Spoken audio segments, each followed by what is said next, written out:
It's okay. Doesn't matter. Oh, well, there you go. Yellow, are you sticking around? We're living life on the I'll edge. stay in the jalapeno room. Oh, wait, I can leave Yeah. if this is better for you. No, just hang out. It fits nicely with 4 windows. You know, it Wait, fills so am all I the on empty space. on the stream right now? I need to like pay attention. No, you don't. You can just go. I am get actually some eating a food, curry right chill. now for dinner with paneer. Yum. Wow, that's like a There you go. early That's prep live time. stream. That's a spicy content right there. Yeah, That is thematic. I don't know if you guys do this thing, but I like, people talk about like wine and food pairings. I love like TV show and food pairings. I'll be like watching something and I'm like, no, I want to eat something. I want to pasta while watching The Sopranos. It just fits. Yeah. All right. Totally. Watching Bollywood movies and eating curry. I actually totally do that. Yeah. All right, let's go ahead and get started. Hey everyone, thank you for tuning in to The Spicy Take. I am your co-host Liz and joined here by co-host Hammad and new co-host The Kerp. How are you doing today? How's everyone holding up? good. Doing pretty good. Can't, Not bad. Lazy Friday morning. This is a project I'm excited to do every time we meet. So Me too. Yeah, I'm like really looking forward to it. It's kind of like, do you know how sometimes you like love a TV show and then you go back to the first season, you're like rewatching the pilot and you're like, oh, everyone's kind of like still coming into their own. So I definitely think that, like chemistry and like finding the groove, it's something that's, always a work in progress. But yeah, I like what we have going on here and genuinely, I really enjoy like the insights that you both have and the stuff that we talk about. It's funny because there's some like Barstool Sports podcast I was reading about where they're like 2 co-hosts and they like are very chummy on the show, but they actually are not friends in real life. I was like, that's really weird. Like I really don't think I could fake that.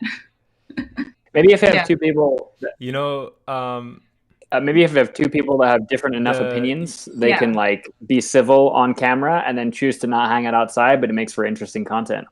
Yeah. Like you can get Udi Wermer and Vitalik Buterin who like banter on Twitter, but would never go out and have drinks together. It works. Yeah. And then you get a show like Pardon the Interruption where the conceit is that they shout at one another and they're actually best friends in real life, and that's why it works because they know no one is sincerely taking a dig at the other person.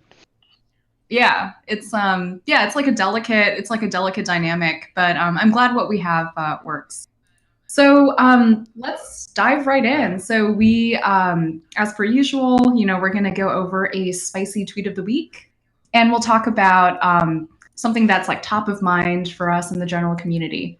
So spicy tweet of the week, it's taking a little bit of a different direction this time around.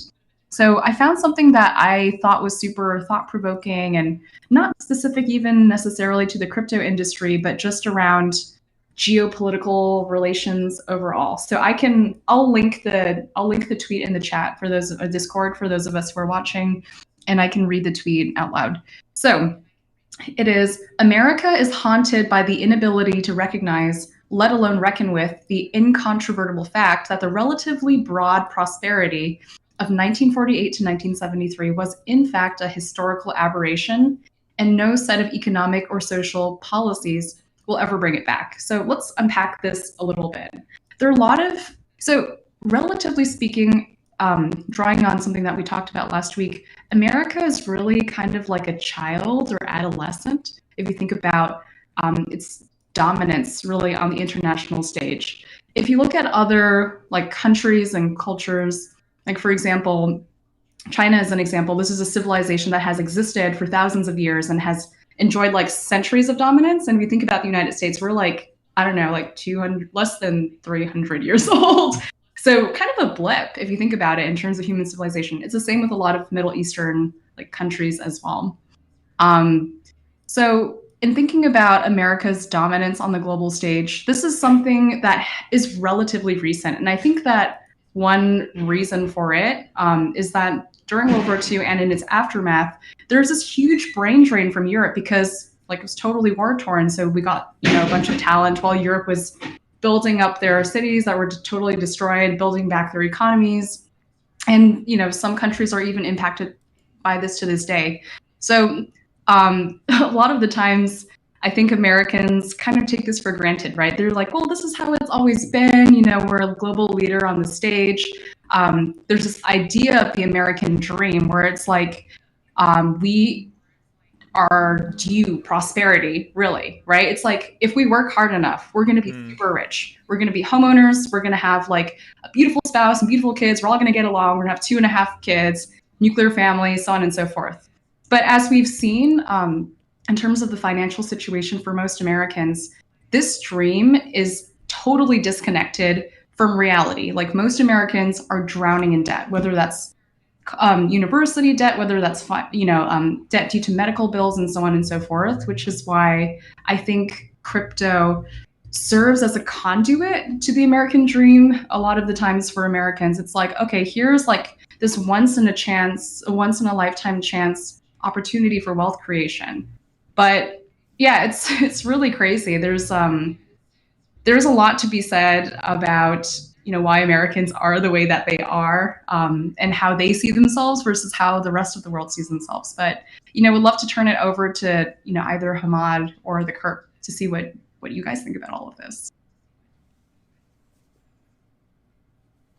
It's an interesting the thing it made me think of as you were talking about it was we sort of even have this idealized vision of that period of time, particularly as it has to do with the scientists and stuff. Like, I just shared a Wikipedia post in chat about Werner von Braun, who was instrumental in us doing what we did with NASA. But before that, he was building rockets for the Nazis, and they were using those rockets against us in the war. Wow. So there's even this sort of like cultural reckoning piece. It's interesting to in the time we live in right now, where there's a lot of like digging out reasons to cancel people. He would have been kicked out of NASA immediately. Immediately, and then arguably maybe we don't make it to the moon on the timeline that we do, because he was he was a great mind in the space of building rockets when they were inventing that shit for the first time. Like, rockets didn't exist the way we think of them now. So yeah. Yeah, Hammad, what do you think? I mean, you are not an American. You're Canadian, but would love to hear your thoughts. Yeah, it's interesting as like in Canada we have this like weird relationship with the U.S. where we're our own thing, but everything that happens down there affects us pretty drastically. So we kind of get like collateral damage with anything going on. And yeah, I totally see that where, leading up to like the 21st century, there was this idea that like the 21st century is going to be like the American century. And kind of like, this is where America is going to be like flourishing, and like, it's going to be the greatest thing ever. And it definitely is like, culturally ingrained in America that, that everything's going to be good, we're the best, like, all this sort of stuff. Whereas you don't have that underdog mindset as much as like other countries. And that really like, I feel like America got caught with its pants down essentially. And you see that happening now, like all the tensions between China and America is like, that's just America's way of sort of like trying to claw back at something that they've already lost. Like it's very much looking like the 21st century is going to be the Chinese century rather than the American century. Totally. And there's obviously a lot of human rights abuses and so on and so forth that are perpetrated by the Chinese government. But something that I think is interesting in the depiction of the Chinese in our media is that I feel like it's kind of like the same language that was used to describe the USSR during the Cold War. It's like the evil empire. Whereas I think the reality obviously is a lot more nuanced and a lot more complex, right? It's a country of 1 billion people. People believe in a lot of different things. And the actions of their government, I don't think are necessarily representative, especially since they only have like one party, right? in the entire country. Yeah. So I find it really sad in a way. And it's interesting for me as well, like with the simultaneous rise and dominance of China on the global stage, along with like COVID happening, there's definitely a lot of racial tensions against Asians in the United States States. And that's something that I have actually never really felt so strongly living in, really metropolitan areas, but actually am starting to like even feel a little bit. I mean, I'm just like one data point, so it's totally anecdotal, but it's scary, It's like Asians were always the sort of like model minority in the U.S., which is also problematic as a stereotype.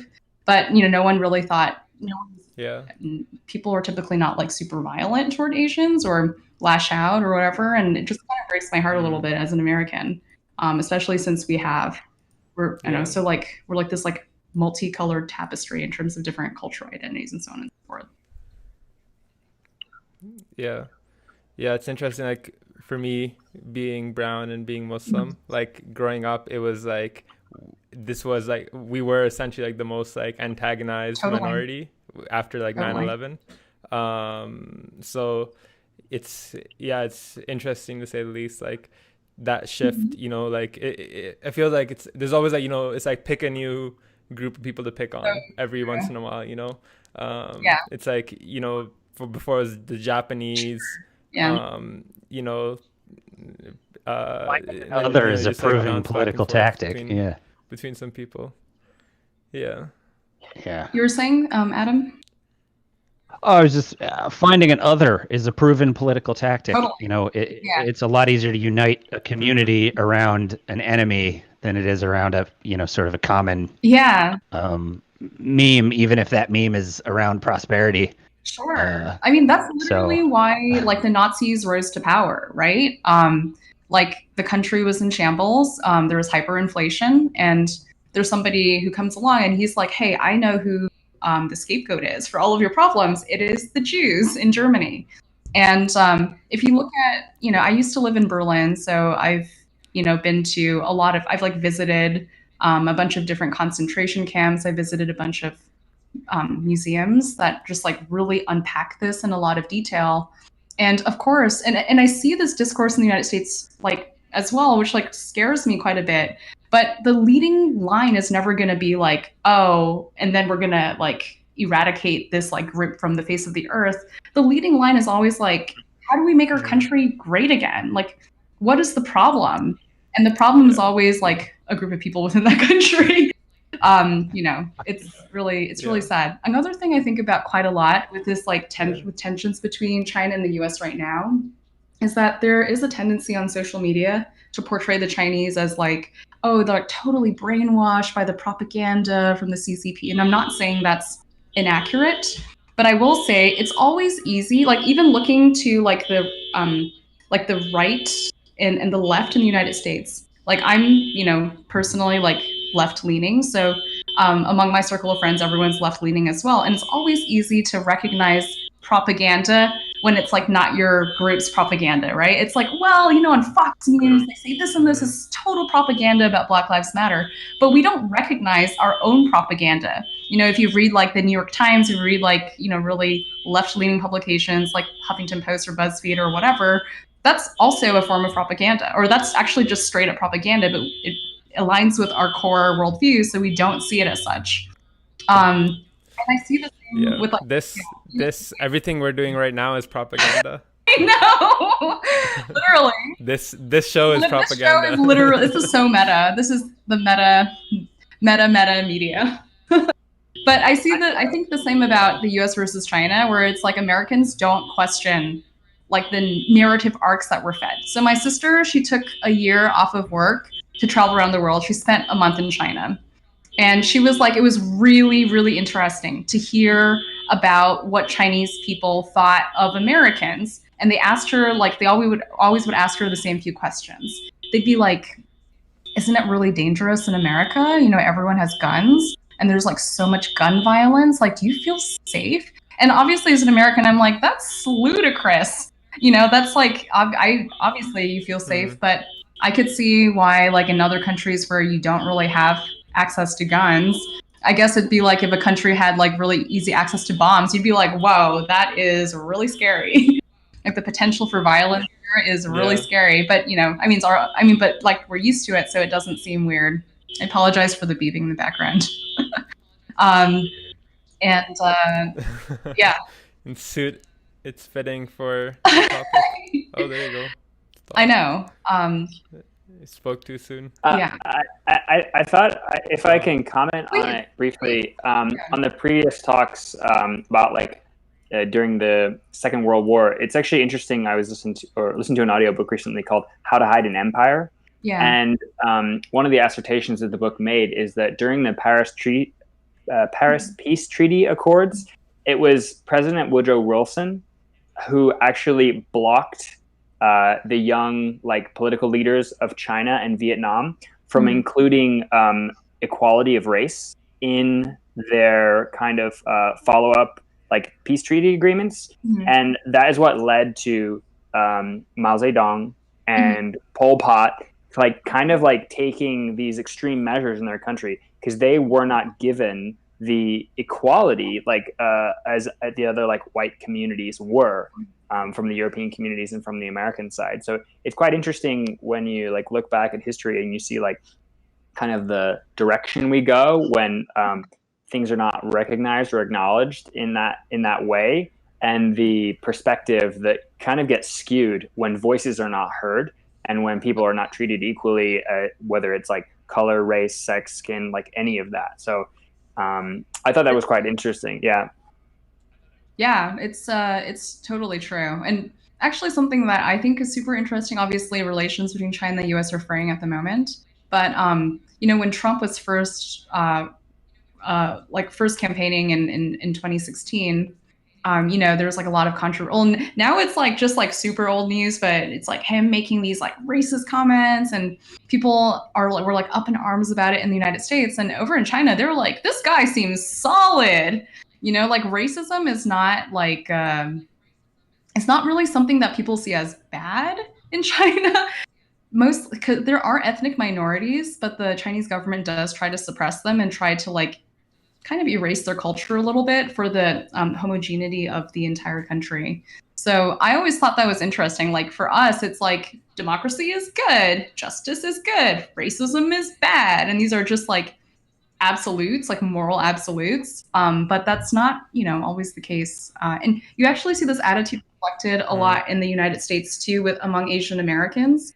So it's interesting because you would think that as like POC groups would be supportive of one another, but that's like totally not the case. And I think a lot of times when people are like not fully empowered or disenfranchised in some way, that there's a race to not be at the very bottom. So if you're like second to last, that's fine. And the way you get to second to last in your mind is by putting down another group. So yeah. It's like, it's crazy. Like personally speaking, trying to talk to my parents about Black Lives Matter stuff is like a losing battle.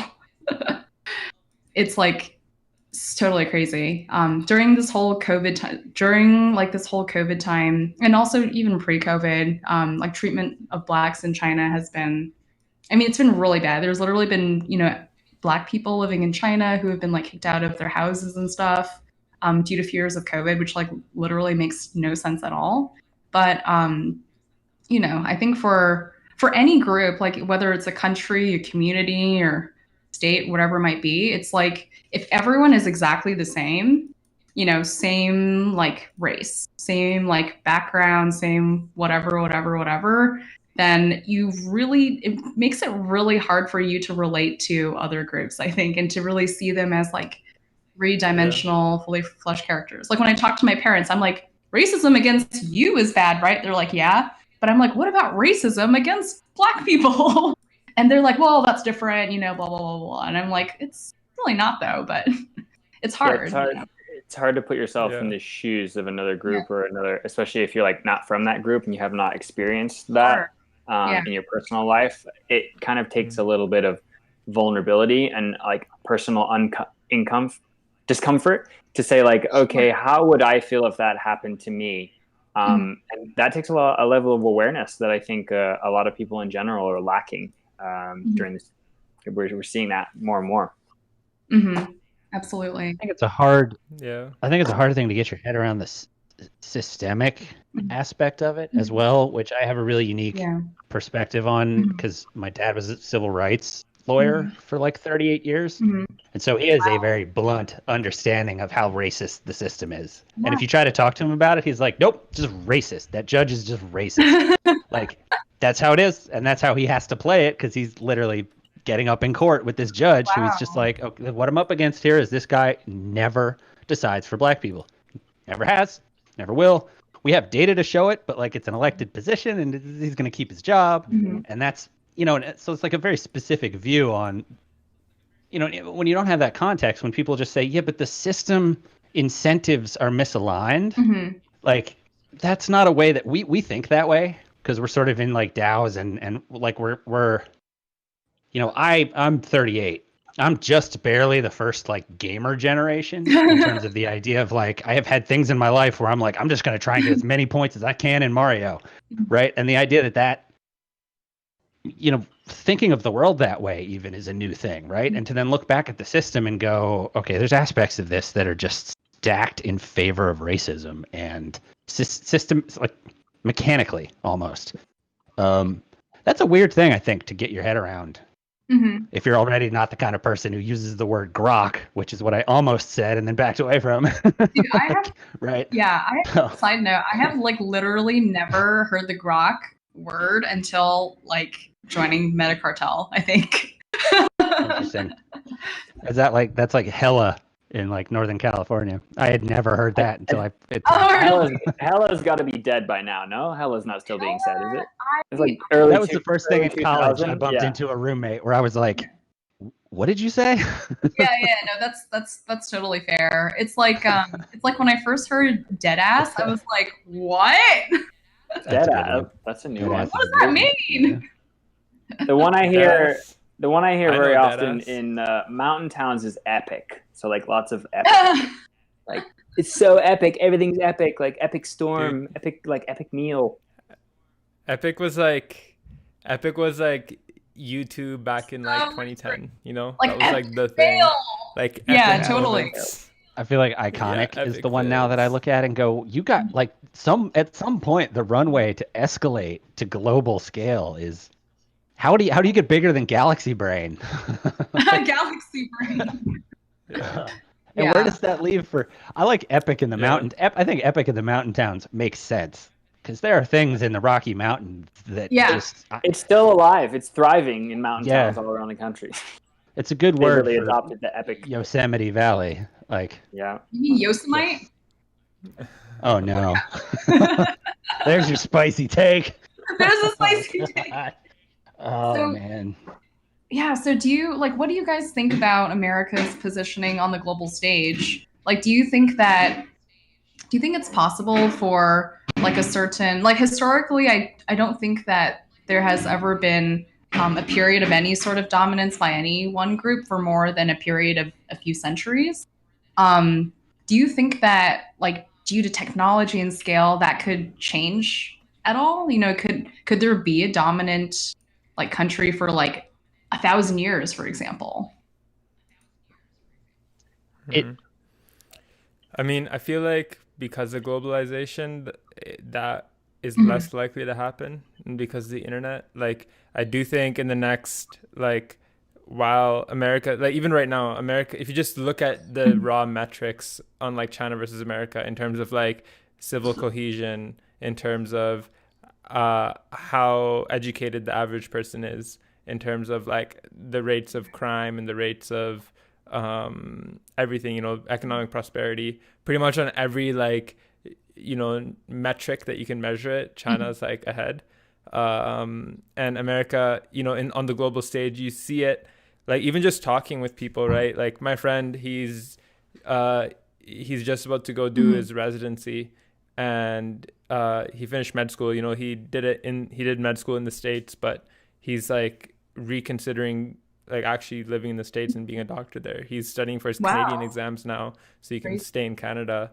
And I see that from a lot of people is like, if they're going to the States, it's not because they want to, it's their first choice. It's just kind of like, that's where their thing is, like whether they're already there or that's where their specific thing is. But I feel like if people had a choice, America is no longer like the, dream that it once was, at least, you know, for a lot of people. I think that's more so with the younger generation. I feel like for some of the older generation, or people from people who aren't as like grown and raised in the first world, they might still have that sort of desire. But yeah, like in terms of actual, like, I feel like there is going to be a push for, like, you know, educated people, you know, highly skilled people, all this sort of stuff, like not wanting to be in America as much. And that, I think, over time is going to grind down on America's like position in the global stage. I think something like we want to not repeat the mistakes from history, right? So looking back at other great civilizations like the Roman Empire, the Ottoman Empire, and so on and so forth, like what were some factors that led to their demise, and what sort of learning lessons might there be for us, for the history buffs on this call? I mean, as far as in Rome, like my experience from reading is like the cultural elitism that came about, that we're seeing a lot of happen in the US, is kind of what drove this huge spike between like the mass population and the people who were at the top of the food chain.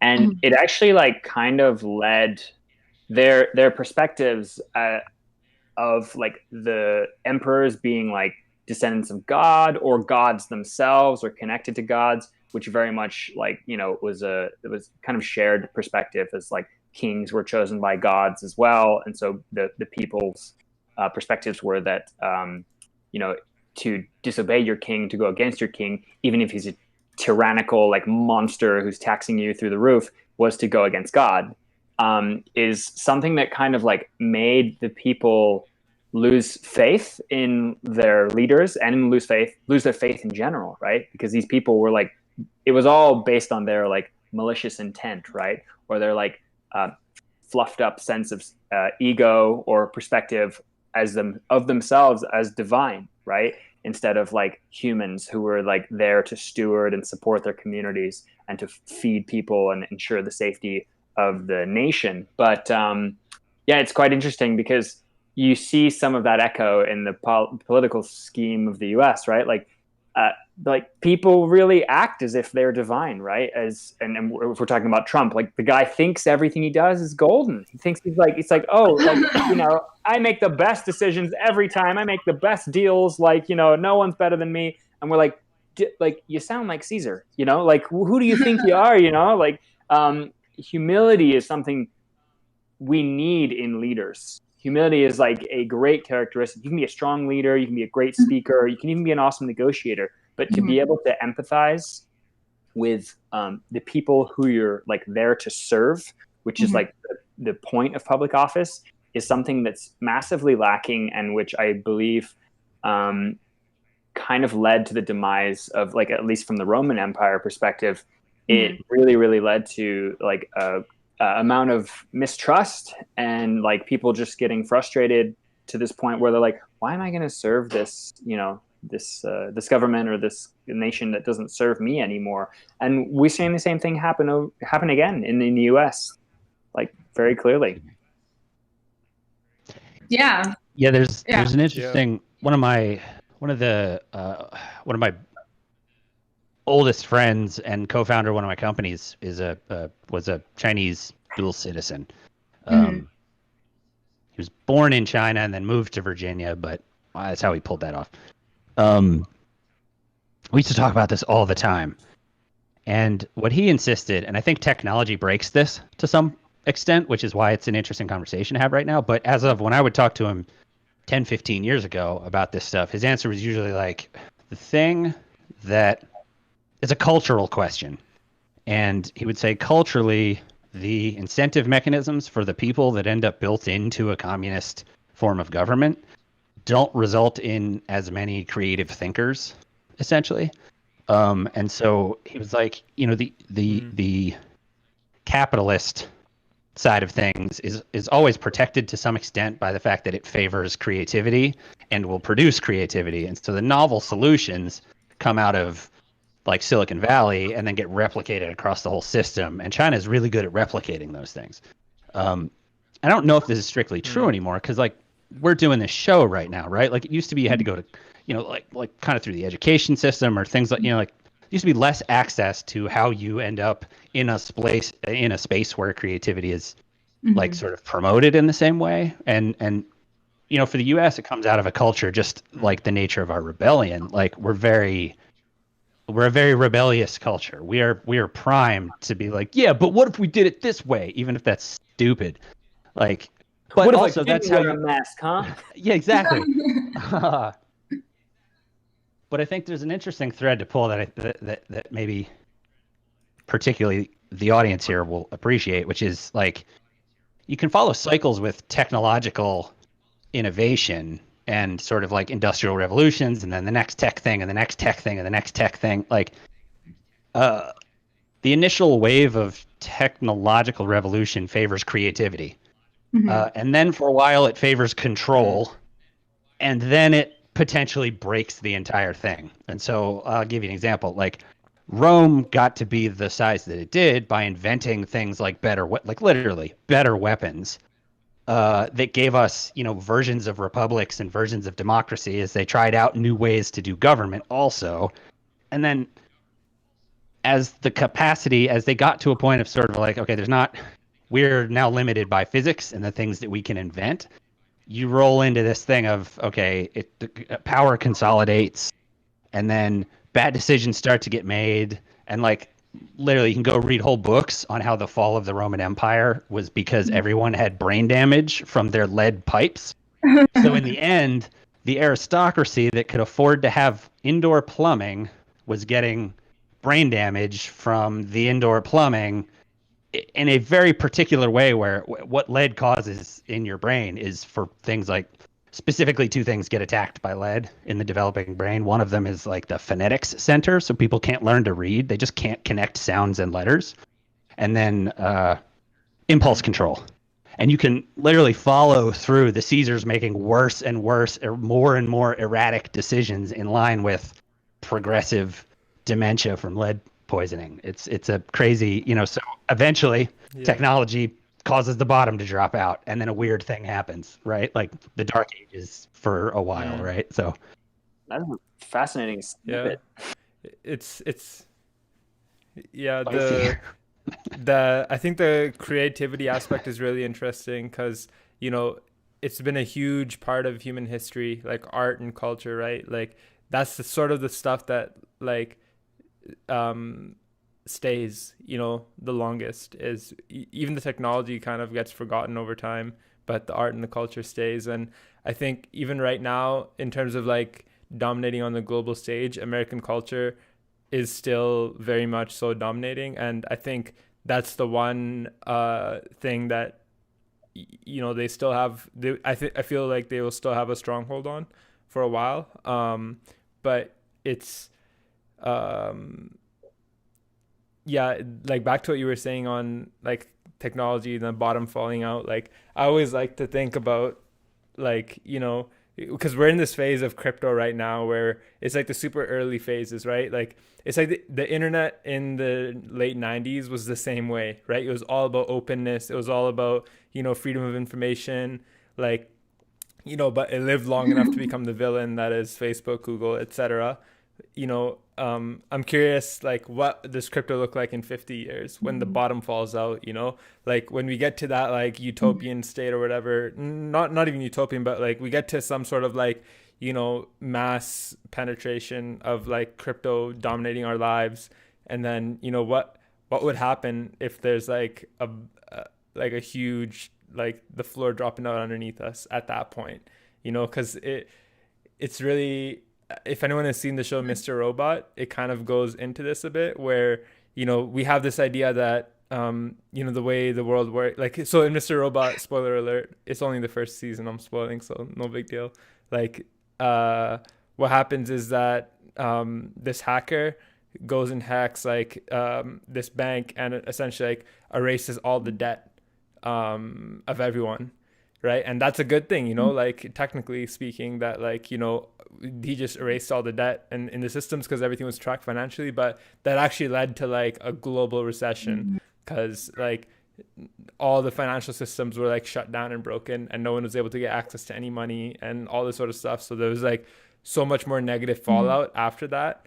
And I feel like with crypto too, it's interesting to think like, we have this idea that, all these things that we want to go towards is like the ideal situation. But I feel like there is a lot of the time, the way the current system works, however flawed it is, it works for like a reason, I guess. Like, there's a lot of the time it's necessary evils in place. And so if we get rid of a lot of that, what are there's like so many things in my mind that like, can we can possibly end up in a net negative situation, even though, we have freedom, but that freedom came at a cost. I wonder though, like to counterbalance what you're saying, like if we go one step beyond like erasing debt, and we go and we erase like wealth as well, right? So it's like if he did both. Okay.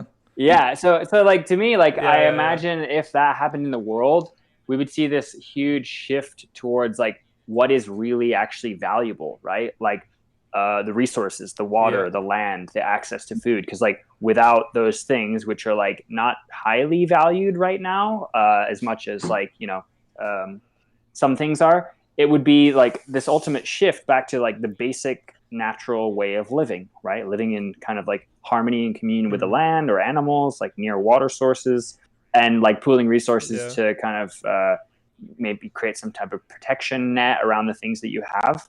And it's interesting, like I wonder how many people who are currently like in the rat race and maybe like not loving it would go back to that simple lifestyle and be like, oh wait, like this is so much easier and simpler, like as a life, right? And perhaps more satisfying than like I was living my life in San Francisco. Like why do we even need to go back to that place to access capital if we have the resources to like use the land to create food and like to live lives essentially, right? Like to create art, to create writing and stuff like this.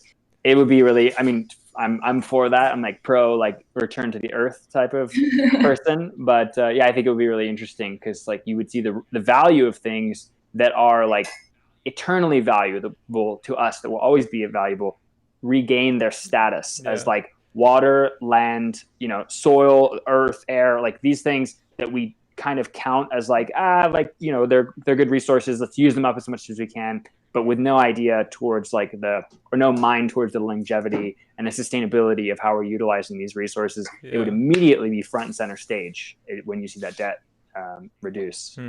Yeah, Yaylor, I do think that a lot of, living in these modern times and, living in a big city, I think a lot of how we fit in with like the general earth, I think is very abstracted, right? It's like you go to the grocery store and you pick up like frozen chicken breast. You're like, this came from a chicken? Like, and you don't make that connection, right? You're just like, this is just meat that this is just Tyson. This is just like chicken tenders or whatever. That being said, so what I'm trying to say is that I agree with you insofar as it is nice to have like a connection to our place in the general like ecosystem, just like the biological ecosystem, we're one component of it. But I think that what maybe you are talking about more is around this isolation that tends to exist in modern living, especially with living in large metropolitan areas, especially with technology. I do think that, if you like think back to, I'm not trying to like romanticize the United States, but like think back to maybe just like 50 or 100 years ago, like people know their neighbors. They're part of the community. Like everyone is like reliant on everyone, right? Like the baker bakes bread, like the blacksmith does this, and so on and so forth.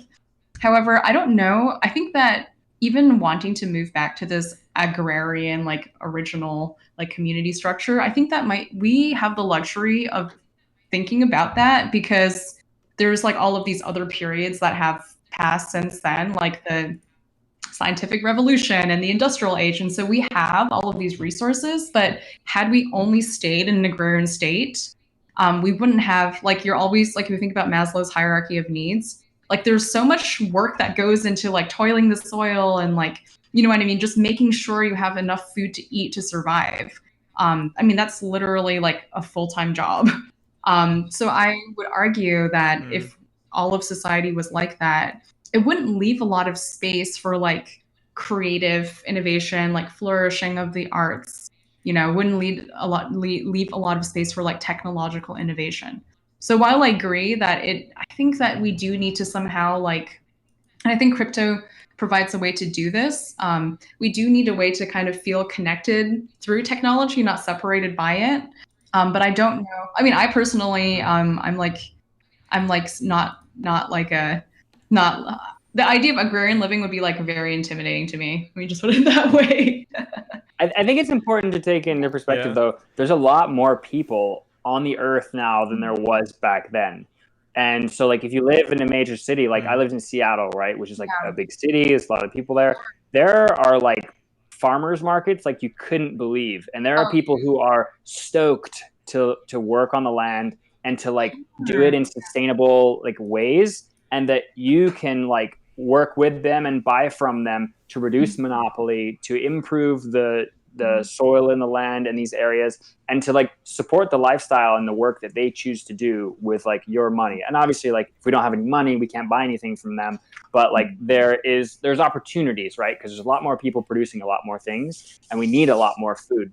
So I think it's like it's a double-edged sword, and I totally agree. We can't go back, right, and just erase all of the technology and the advancements that we've made, but we have a lot more potential to like think about where we are now and how we got here, and to utilize those experiences and those lessons to make our lives better now, but without forgetting where we came from and like our place in the ecosystem, like you were saying. Like it's really important personally, and it's like a personal goal of mine to remind people to like go outside, like go for a walk, like touch a tree or something. Like this is a magical planet we're living on, and we should not forget that. Yeah, 100%. And I think like in terms of like, why people moved from like living on the farms, living in rural areas, living that like agrarian lifestyle to moving into cities, was for access to connections and opportunities. But with the age of the internet, we have access to connections and opportunities in a way that's like, not restricted geographically. So I think that, you see it a lot, like Joe Rogan, for example, is moving out of LA to Texas. There's like almost a mass exodus out of LA. I think like, especially with COVID, people realize this whole like remote work thing and like the power of the internet to actually like, get stuff done on a global level. I think it'll really facilitate or ease that transition to like moving back to more of that like agrarian lifestyle. And I think like it can, like even in Silicon Valley, right, or in California, it's like, you go on like these like road trips out in like RVs and like, with your friends or something, and like that still is, I feel like, the cool thing to do. And when I think things like Starlink, Elon Musk's like satellite internet stuff, that'll also help greatly for people to just like, find literally a spot in the middle of nowhere, be fully connected to like anyone who you need to be connected to, but at the same time, be in your own peaceful environment, wherever you like, and have, the people you care about there, right? The people you care about most. And then, I mean, like I've been, like, I feel like that's what I want to do too, but it's just like, right now it's like, it's like not as easy as I would like it to be, but I think moving like in the next few years, doing that will be a lot easier than it has been ever before. So I want to move into our topic of the week, which is related to everything that we're chatting about. And, the four of us had like talked about this briefly before the show as well. But in terms of like recent news, I think Trump banning TikTok and also WeChat has sent shockwaves throughout this country. And it's really interesting. I think a lot of these themes for like why crypto, has taken the role that it has to do with this idea of technology being assumed to be this force for like openness and democratization to information. But what we're seeing nowadays, like first with China, with the firewall, like you can't access certain sites like Google, Facebook, can't access certain news sites. We've always like vilified China for that, but now the U.S. itself is moving in this direction. And who's to say, the U.S. is still a global leader? Like maybe this will influence how European countries deal with American tech companies, or how countries in Africa do the same. What do you guys think? Like, what do you think is the like long-term effect of this? And Kirp, I think you might have an interesting perspective as a lawyer. Yeah, well, so top line, he doesn't have the powers to do a lot of the things he's broadly declaring he can do. So it's nothing but a fucking distraction. So he can hide the fact that he's trying to undermine the election. Totally. That's a completely different spicy rabbit hole, but I'm happy to talk to people about it independently. He's really, really like the stuff with the U.S. Postal Service is really disturbing. It is. But yeah, I mean, it's partially as a lawyer, looking at the existing systems and how this stuff works, but also just as a media theorist, I guess. Like, it's a weird new thing to try to, like, China can pull off the Great Firewall or whatever they call it, right? There's a question of if we could even do that, like if our government even has that power, and if we ever want to give it to them, because eventually there's start to be like First Amendment problems, right? Like eventually they can't shut down some version of the same TikTok communication dynamic, right?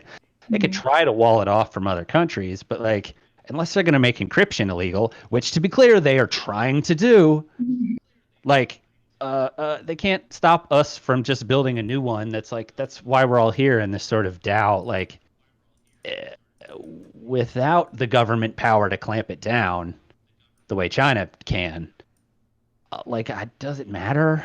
Won't all the kids just go to a different TikTok and then that'll become the TikTok? And then I don't think so. I don't know where the line ends up being on what's forkable and what's transportable to the next medium, and it doesn't matter. Like Vime came and went in a 6-year cycle. Right? So Well, there is Byte now. Like Byte is like TikTok, but it was by the old creator of Vine, and it's like they're taking a much more, like they launched last year, I think, and they're taking a much more like creator first approach, and like not so much spyware approach that TikTok's taking. So I do think like people will move on to the next thing fairly quickly, but it's like Peter said this too recently. It was like this is like the Iron Curtain V2, or like the Steel Curtain, and it kind of feels like there's this like global information war happening, right? Like we don't, like, because of nukes, like wars aren't fought with violence as much anymore, but more so with like these kind of things, where instead of sending a rocket, I'm just gonna delete TikTok or like block TikTok, and it's funny because like that's like it's mimetic warfare almost. And Kirk, going back to something you were saying before in chatting with one of your roommates who's a dual citizen of both China and the United States, I do think that the characterization of, not calling out your roommate specifically, but I do think a lot of people have this view that, in the past, like China has like ripped off a lot of like technological business models, and that's, kind of like their state of affairs or whatever. But I think that a lot of people don't realize how like amazing China's tech ecosystem is, and how like innovative and how creative and how integrated everything is. I mean, part of it is like the leapfrogging effect, right? Like if you start later, you can like skip the first few steps, and you can kind of like go to the next thing. But again, anecdotally, my sister, when she was living in China for a month, she was like literally homeless people on the street. Like you can pay them with like WePay or Alipay, like there's no one, like literally nobody uses cash. Like that's how advanced China is. But but back to TikTok really quickly. What I think is really interesting about the dominance of TikTok is that it's the first time. So China is like an enormous market. I used to work at a startup in Berlin, and we think about like internationalization. It's like, well, in Europe, it's like I have to like translate my whole website to Polish, and I have to do SEM in Polish and all of this stuff. China is like an enormous market. There's really no reason for Chinese companies to kind of usually like do business outside of China because, like I said, the market is like enormous.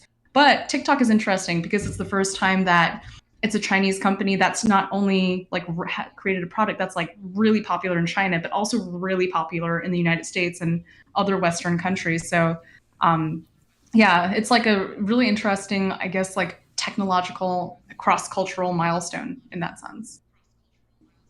I think it's important just to recognize also, like, they once again did it with a really like almost like a copycat theme to it, right? Like TikTok or Instagram stories, like recreated. And what they like hit on very strongly is like this concept, like that there's influencers and there's people who like they want to do a thing, they do it really well, and then everyone else wants to do that thing, do their version of it, right? And that's a meme and meme spreading. And so what they did is create this like meme spreading incubator, and they did it really well, but they didn't reinvent the wheel, right? They were just like took Instagram stories and like, let's just make that a thing full time. Yeah.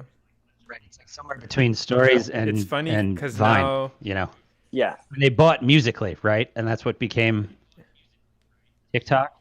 Yeah, it was originally Musical.ly. It's funny because like Musical.ly was a thing like way back in like 2013, and then like it feels like there was like this period of like nothingness, and then all of a sudden TikTok pops off. But yeah, like it's funny too in terms of the copycat. Like Instagram now implemented the same functionality as TikTok. Yeah. I think they call it Instagram. I don't know if that's with an S or a Z. Reels, yeah, Reels. So it's like, you know, and then you see this a lot too, where it's like almost like the tables have turned, or like there's like a role reversal between the U.S. and China. I don't know if you guys watched Silicon Valley, but that I forget what season it was, but they were talking about like, you know, having like workers in China in a Chinese factory, and then realizing that it's going to cost them more, and they have more like, you know, like workers' rights than they would with a factory in America. And like there's like the Chinese like factory managers coming to America and like opening factories in America.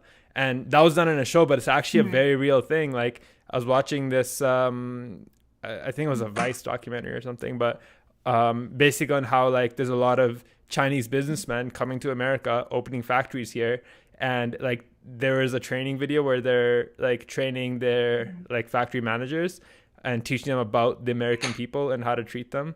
And it was like really funny. It was like, you know, they were saying how like American people are very like entitled, and they're like they like to like feel good, so like you just praise them and then they'll listen to you and do whatever I think whatever this is you a say. Toyota thing in Detroit, right? And isn't that a Toyota factory in Detroit? I'm not American sure, maybe Factory, potentially. like the documentary that's on Netflix. It was a Chinese factory that went into like the U.S. workforce, and they brought all their. No, there's a documentary. I think I know exactly what you're talking about. It's a documentary called American Factory.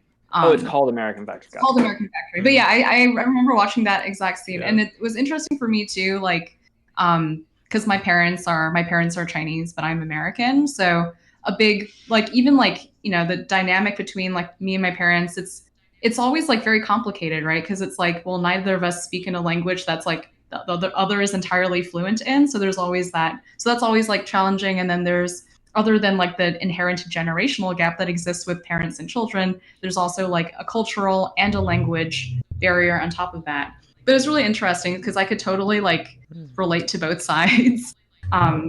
Like from the Chinese perspective, they were like, wow, these Americans like don't really work that much, you know, like you need to kind